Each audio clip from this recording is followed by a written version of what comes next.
Tercera parte. La Dame Sauvage, porque todo lo que se hace en secreto será proclamado desde las azoteas. Lucas 12:3, capítulo 1. Habían pasado 9 meses desde que diera el beso de Judas que me exilió al país de los espectros. La última mañana, con aroma a hogar, antes del tren a esta París de pesadilla, desperté con un grito ahogado. El pie de mi hija, diminuto verdugo inocente, había aterrizado en mis testículos con la contundencia de un mazazo. Un dolor dulce, nostálgico ahora. Consideré un protector testicular, una de esas que se piensan y nunca se concretan, para blindar mi paternidad del sueño. Ahora añoraba esos golpes certeros, reliquias de una vida que ya parecía de otro, no a esta podredumbre que sí era mía. Los vómitos matutinos de Úrsula habrían cesado, transmutados en noches de insomnio y el agrio dulzor de la leche en sus pechos. Quizá Graciela, su madre, roca impasible, estaría allí, un dique contra la marea de un tercer bebé, pero sobre todo lijando los bordes afilados de mi traición y ausencia. Lo llamé Luca en mis delirios de insomnio, que eran todos. Lucas, sí, como el croata de pies benditos que hacía danzar al Bernabéu. Un nombre para masticar en silencio, para tragar con la saliva amarga cuando los ronquidos cavernosos de los otros 9 condenados me robaban el oxígeno. La sentencia no cayó como un golpe, sino como una digestión, silenciosa, irreversible, mortal. Dejé de ser hombre para convertirme en carne anónima, mercancía estivada en las tripas frías del sistema digestivo de la justicia. Me desnudaron, sí, pero no solo de ropa. Cada capa de mi identidad, Darío, padre, amante, estafador incluso, fue arrancada con la misma brutalidad con la que se desuella a un animal. Las puertas, 17 conté con la precisión del condenado, gemían como bestias metálicas heridas al cerrarse, cada portazo un clavo más en el ataúd de mi antigua vida, cada eco una esquirla de metal perforando mis tímpanos.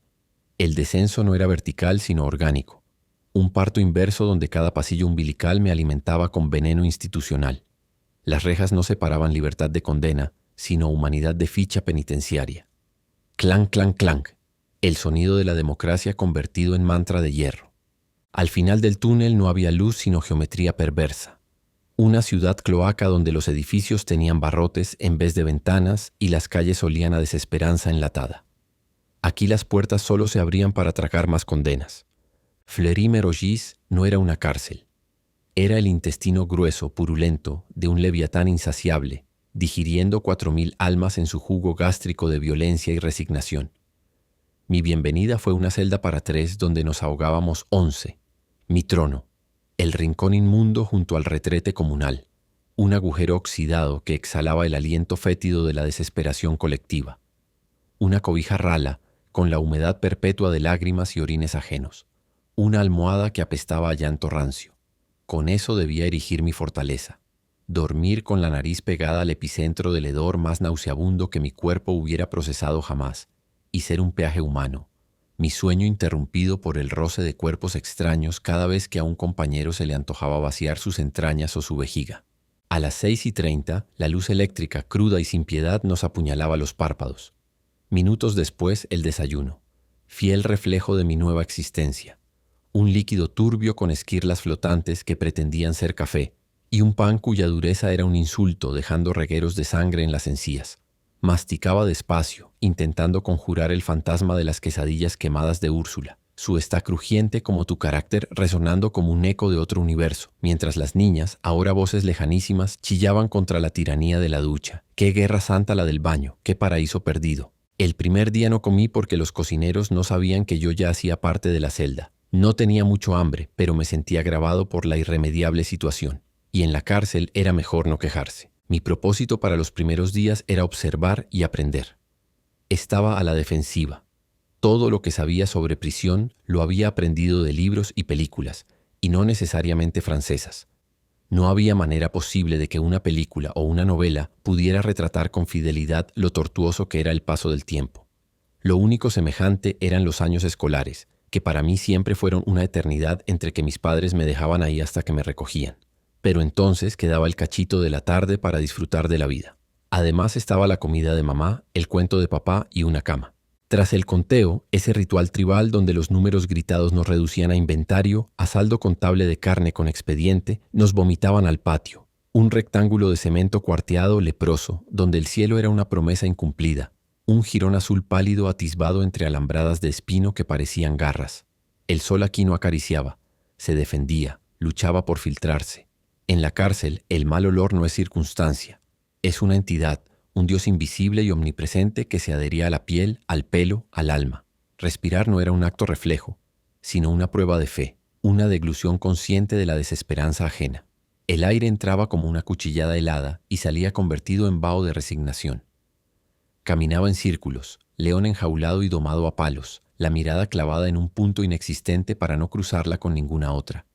Cerraba los ojos y el crujir de suelas contra el hormigón áspero se transmutaba por un instante milagroso en los pasos chiquitos, vacilantes, de Luca aprendiendo a existir en un mundo sin rejas y sin padre. ¿Llevaría los mismos zapatitos azules que su hermana mayor desvencijó en su primer otoño? ¿Le habría puesto Úrsula esos calcetines absurdos con orejas de conejo que yo odiaba y amaba con la misma intensidad? El único ejercicio posible en ese erial era tragar la bilis, impedir que la dignidad se desangrara gota a gota bajo las miradas vacías, depredadoras de los otros. Aquí, sudar era un lujo que te marcaba. Caerse, una sentencia de muerte social. En esa sucursal del infierno, donde los trajes eran pieles tatuadas con cicatrices y el código de conducta se escribía con nudillos rotos, yo era un estafador sin libreto, un actor novato en la ópera sangrienta del encierro. Había olvidado llevarme el manual de supervivencia.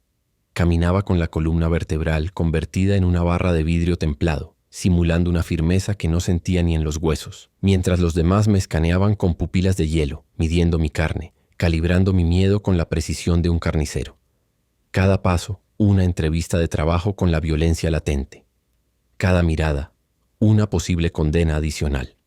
El miedo, un ácido corrosivo, me devoraba las entrañas, pero aprendí a la fuerza que en prisión hasta la sombra debe pedir permiso, que aquí la invisibilidad es un arte.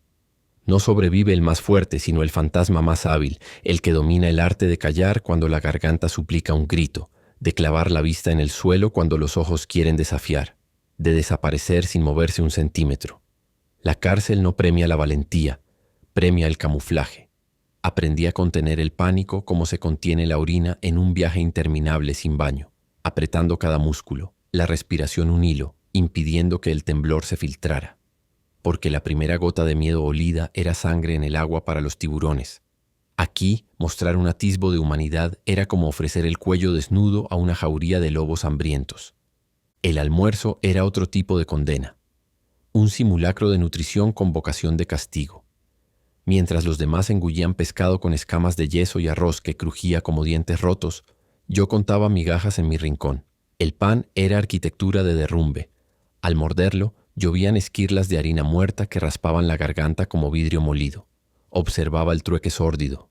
Yogures viscosos cambiando de mano como reliquias apestosas, bananas negras que valían menos que un cigarrillo.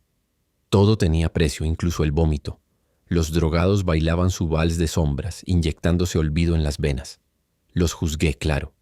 Hasta que la ausencia de noticias de Úrsula me hizo entender que la adicción más letal no era la heroína, ni el crack, ni los sedantes contrabandeados. Era la esperanza. La esperanza te carcome los días como un cáncer de páncreas. Y de no haber sido por la visita que recibí a los pocos días, habría acabado pidiendo anestesia como un perro cuando lo ve a uno comer. Vivir era un castigo.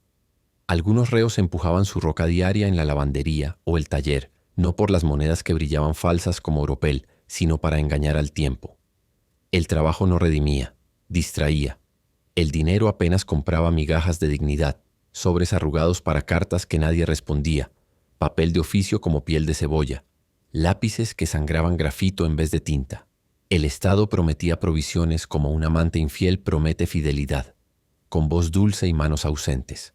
Su única constancia era la misma de siempre: llenar las tripas del leviatán con más carne humana, siempre más, siempre fresca.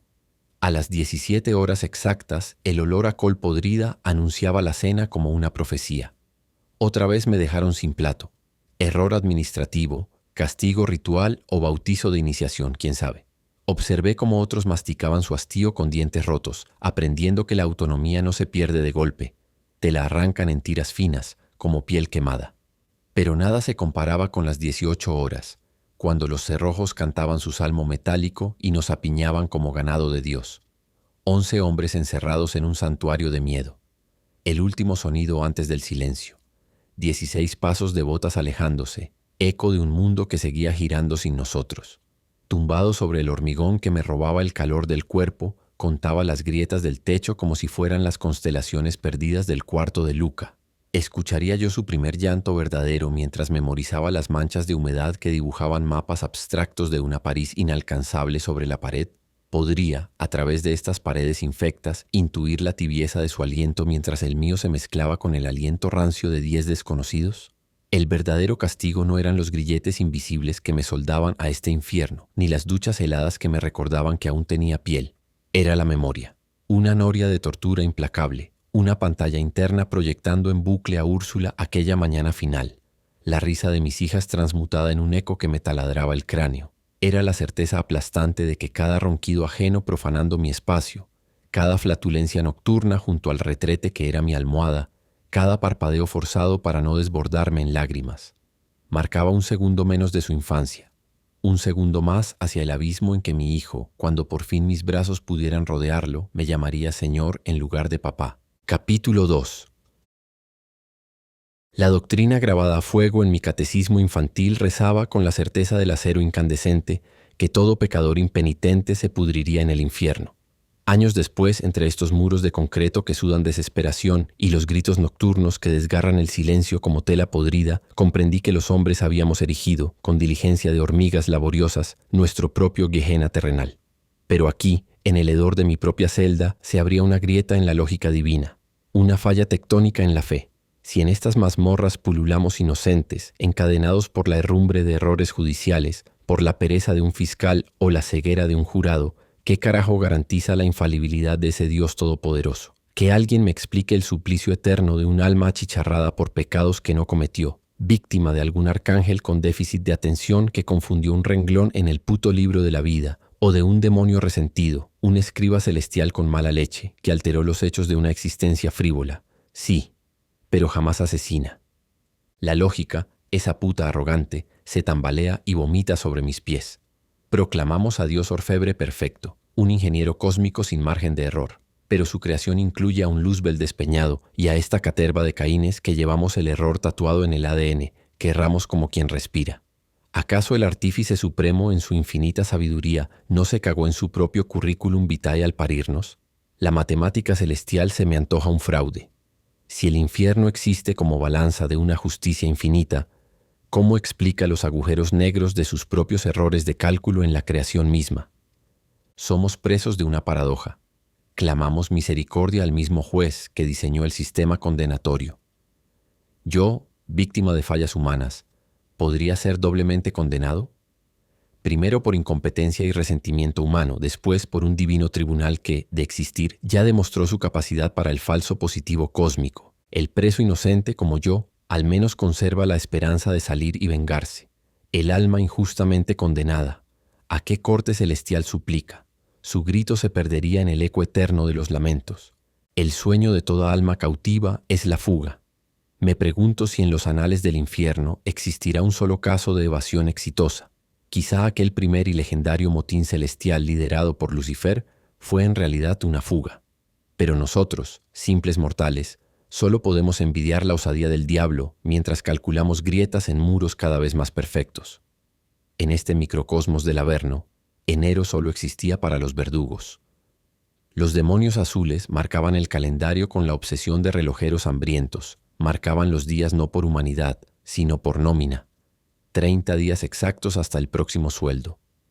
¿Qué clase de hombre elige pasar su vida respirando el mismo aire podrido que el desecho social?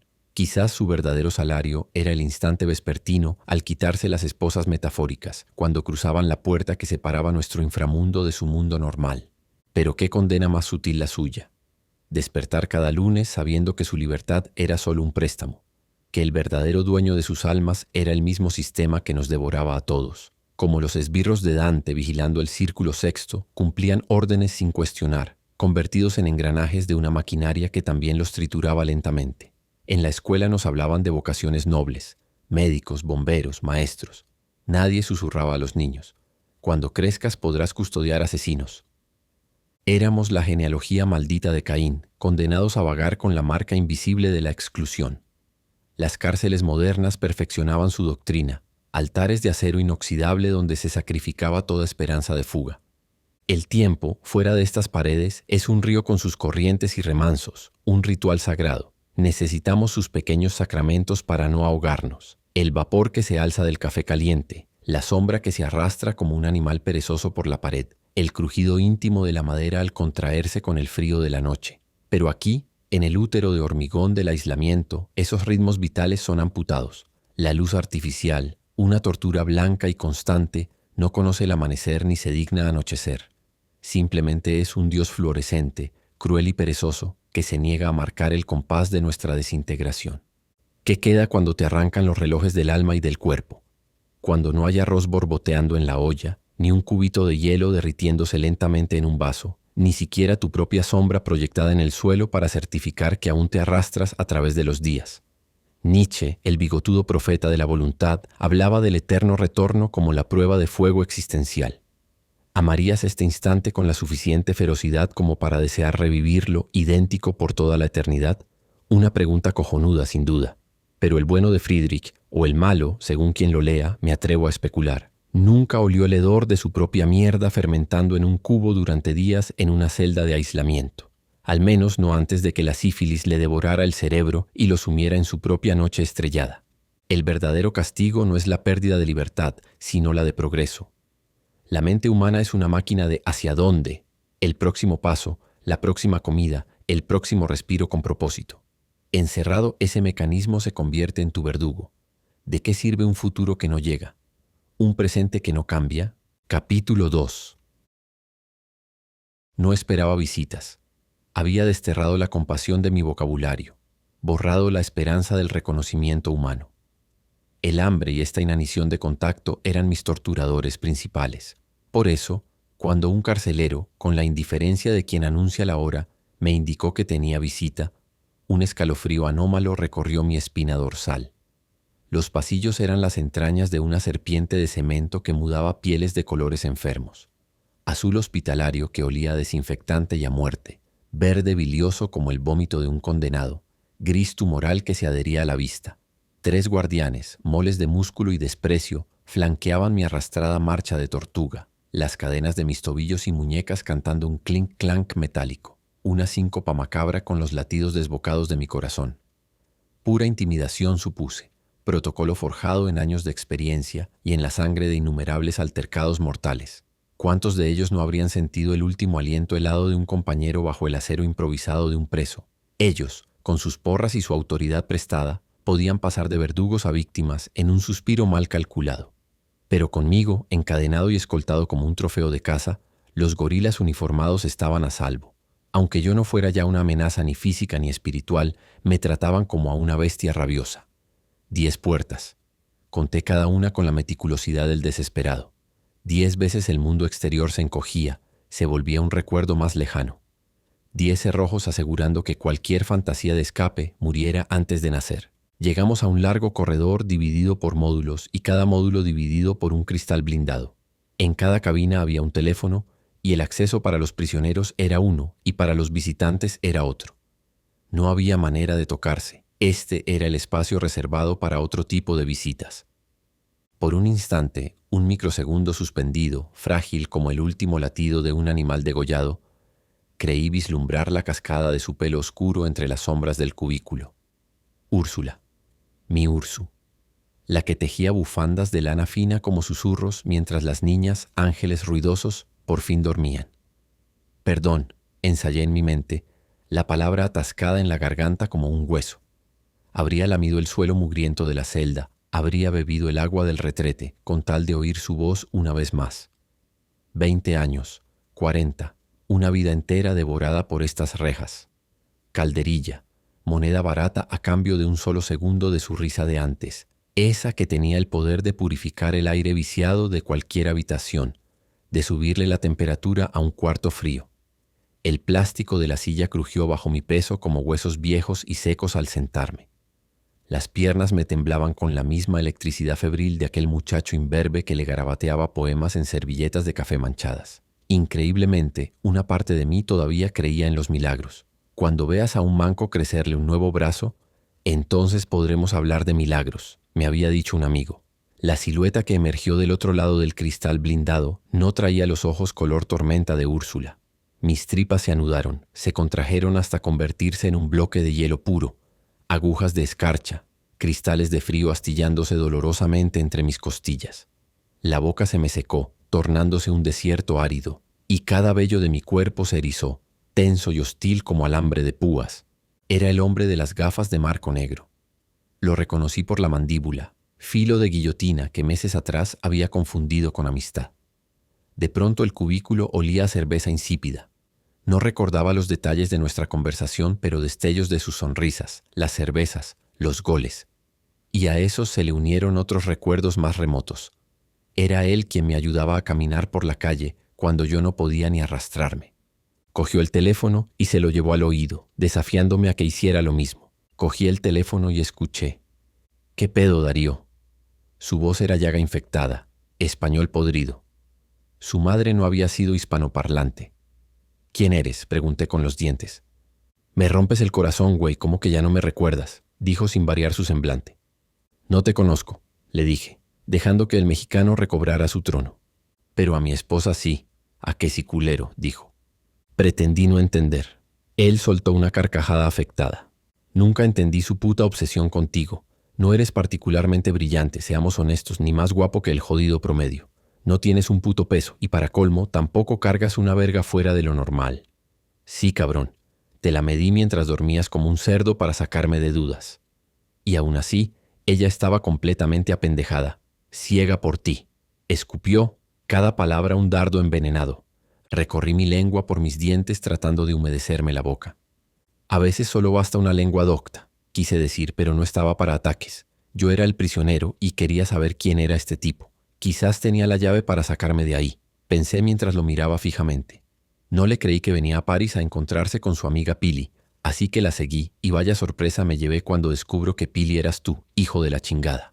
Reconozco que se me paró la verga al verla tan atrevida y aventada, y eso me hirió el orgullo, esas cosas no las hacía conmigo.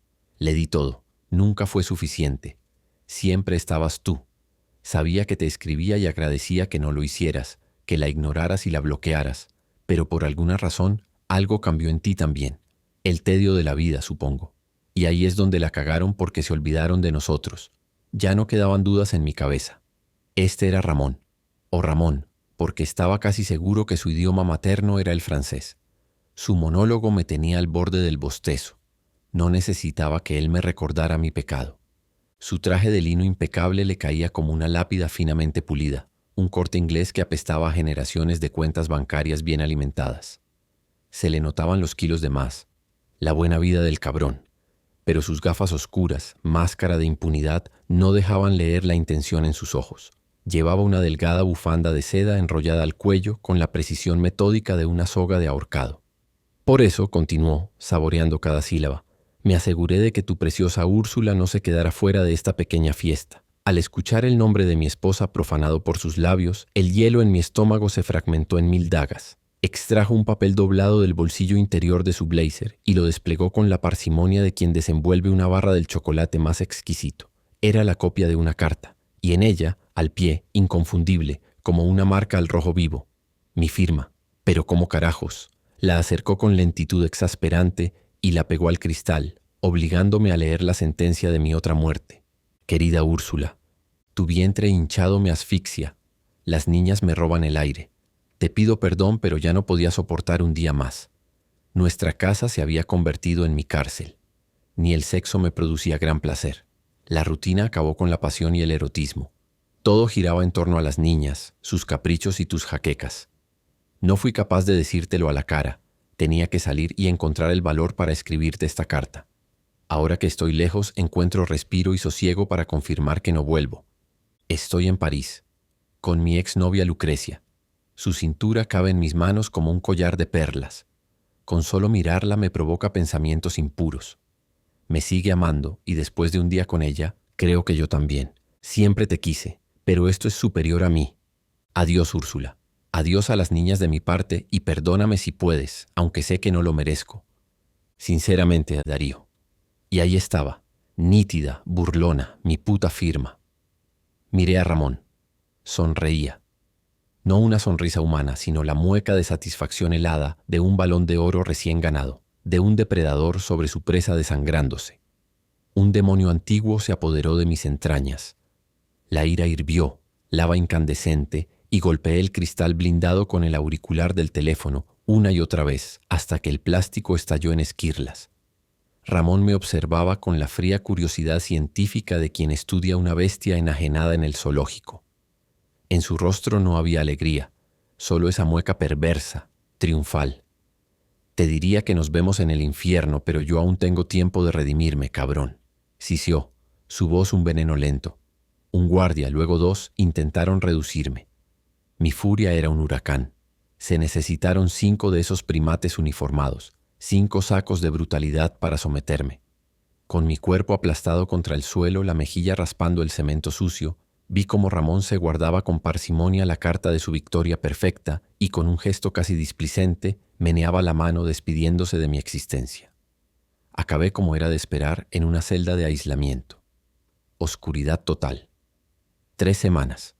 Escupió la voz del guardia desde el otro lado de la puerta de acero antes de que el cerrojo sonara como el último clavo en mi ataúd, para que se te baje la calentura, animal. El pánico no llegó reptando. Se materializó corpóreo dentro de mí, un sudario helado y diabólico que me envolvía, drenando hasta la última gota de mi deseo de vivir. Úrsula. Aullé contra el silencio espeso, un grito animal arrancado desde lo más profundo de mis pulmones desgarrados. El remordimiento más asfixiante que las 4 paredes, más pesado que la losa de mi condena, me aplastaba. Ella, mi Úrsula, había creído en esa carta apócrifa, en ese vómito de palabras venenosas que jamás reptaron desde mi pluma, que destrozó su corazón como un jarrón de porcelana contra el suelo. No me ahorcó, debió pensar al escuchar la sentencia del juez, pero me cortó por dentro. Y entonces, como fantasmas convocados por mi agonía, vinieron ellas, mis niñas, esas pequeñas criaturas de trenzas imperfectas y rodillas raspadas que corrían a enredarse como hiedra tierna en mis piernas cada tarde al volver del trabajo, cuyas risas estallaban puras y cristalinas cuando las perseguía como un monstruo torpe por el jardín. ¿Cómo, en qué infierno de la mente podríase haber escrito yo semejante infamia sobre esos abrazos que eran mi único blindaje en 1000 batallas cotidianas? ¿Cómo traicionar esas carcajadas libres, despojadas de toda pretensión, de todo compromiso, manantiales de simple y puro gozo? Jamás. Nunca hubiera podido vomitar tal veneno sobre ellas. Úrsula y mis hijas eran mi única catedral sagrada, la custodia de mi alma maltrecha. Todo se quebró. No como un cristal que estalla en 1000 pedazos, sino como un hueso que se astilla por dentro, en silencio, dejando una herida invisible y perpetua. Un desliz, sí, una grieta infinitesimal en la armadura de mi estúpida vanidad, que provocó sin saberlo, lo veo ahora con la claridad aterradora que otorgan los harapos de la cordura, algo infinitamente más siniestro. Desde el fondo de este pozo oscuro, la silueta del verdadero asesino se recortaba nítida contra el resplandor de mi infierno personal. Ramón. Su nombre, un hierro candente quemándome la lengua, un veneno reptando por mis venas. No hubo accidente, no hubo mala suerte. Hubo la mano helada, precisa, de un titiritero sádico que tejía los hilos de nuestra tragedia con la pericia de un dios cruel. Quise, con cada fibra de mi ser desgarrado, arrastrarme como un gusano hasta los pies de Úrsula. Morder el polvo acumulado en sus zapatillas de andar por casa, esas que conocían el mapa de nuestros sueños rotos. Ofrecer mi nuca desnuda al filo helado de su mirada traicionada, suplicando un golpe de gracia que nunca llegaría. Mis niñas. Mis niñas me perdonarían, lo sé. Su compasión, ese torrente puro e inmerecido, era herencia directa de ella. Pero aquella carta infame, aquel vómito de tinta falsificada, me había convertido en un monstruo de papel, en una efigie grotesca, el padre que repudia la carne de su carne, el marido que escupe sobre el altar sagrado de sus votos. Mi caída, mi estúpida, banal caída en la tentación, no merecía este infierno. No este.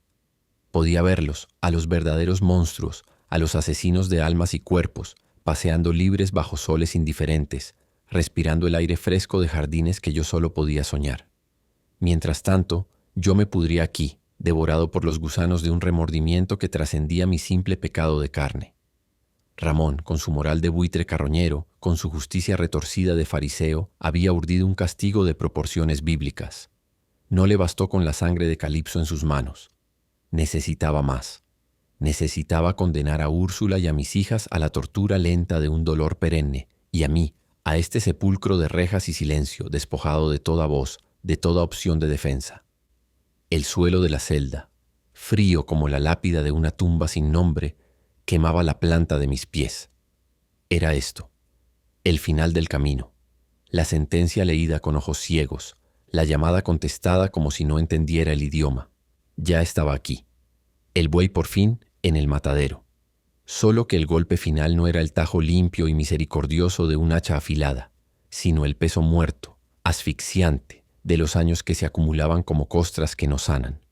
En la oscuridad absoluta de esta nueva existencia, a veces, solo a veces, juraría escuchar el eco imposible de una risa infantil, la melodía lejana de Aina o Raquel, antes de que la realidad me abofeteara con su silencio de tumba.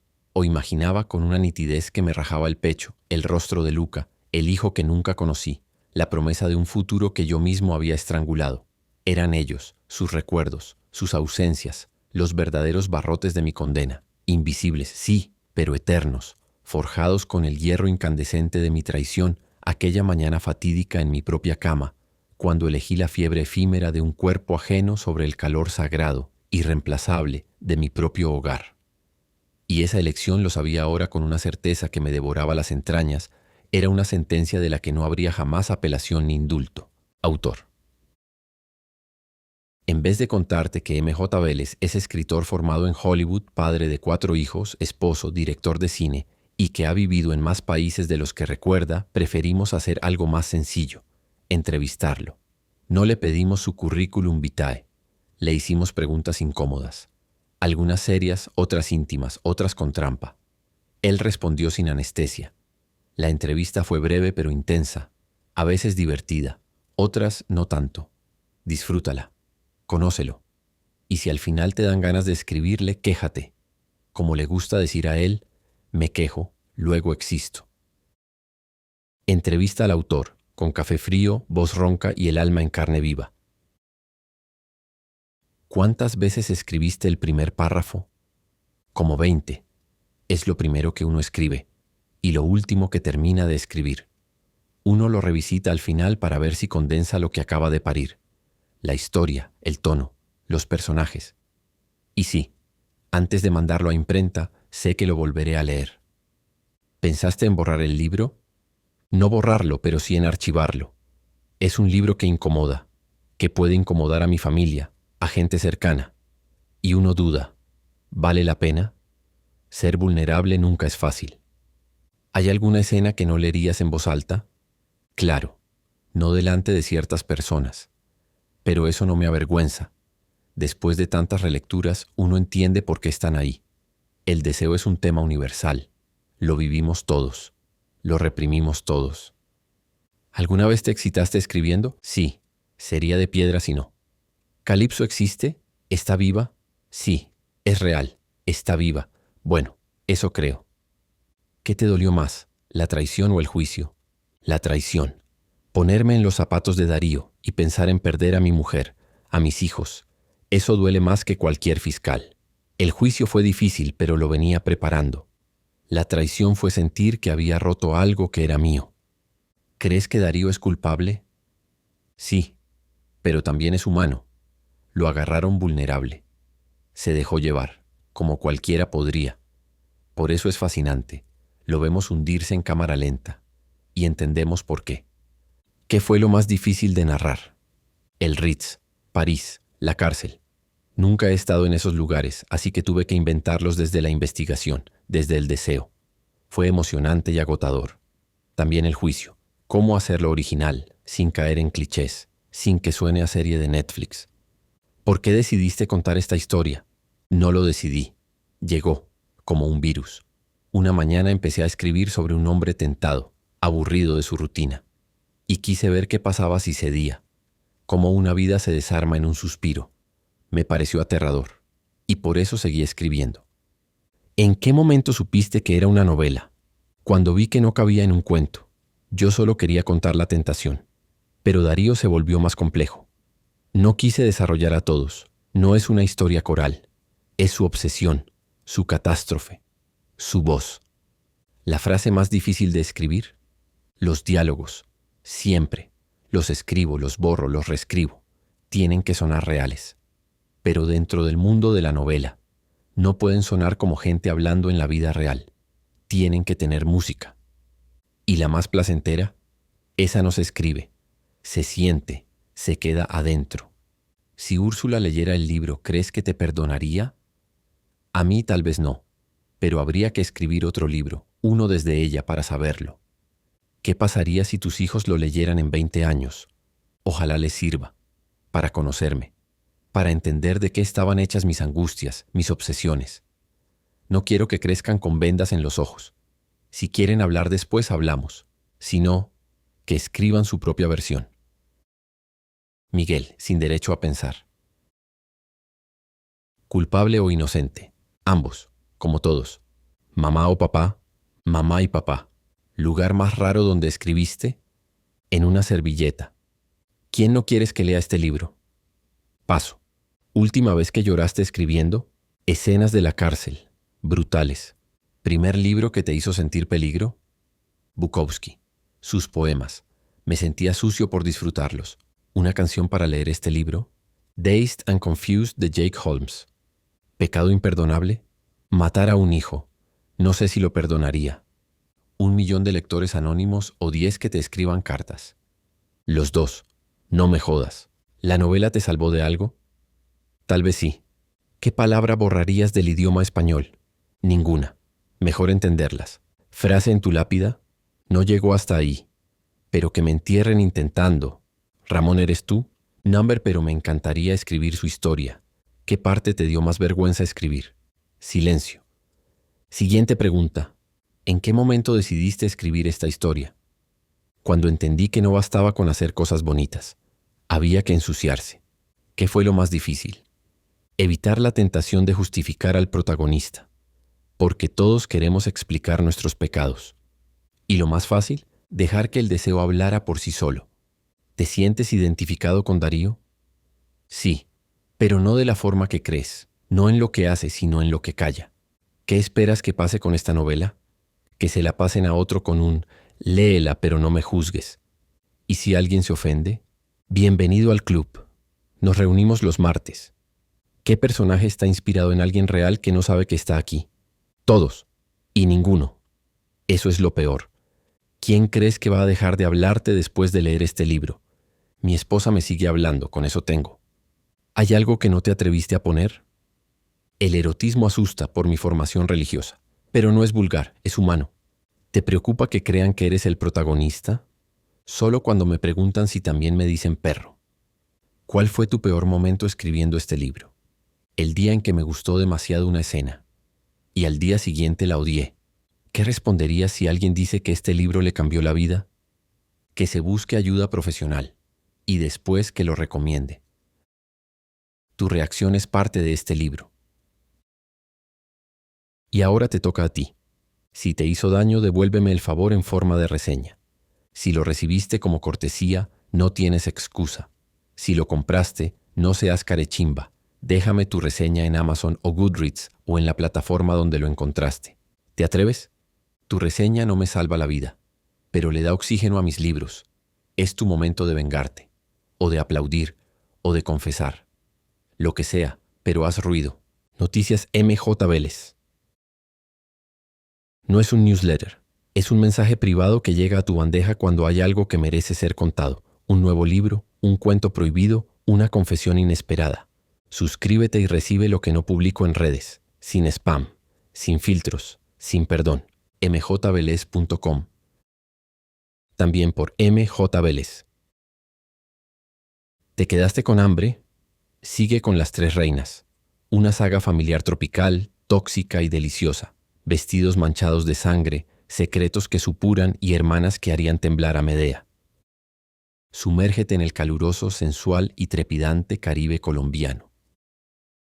Las Tres Reinas es una novela de suspense y misterio sobre el frágil equilibrio entre belleza, poder y culpa heredada. La vida de Lila Montpar se desmorona cuando su familia esconde un secreto que huele a sangre. En su hogar tropical, rodeado de lujo y decadencia, las tres hijas luchan por el amor de su padre. Y cuando llega un visitante inesperado, se suelta el infierno. Dicen que los invitados son como Dios en la casa, pero este era como el diablo. Un misterio antiguo amenaza con destruirlas. Pero la verdadera pregunta es, ¿quién está dispuesto a pagar el precio por revelarlo?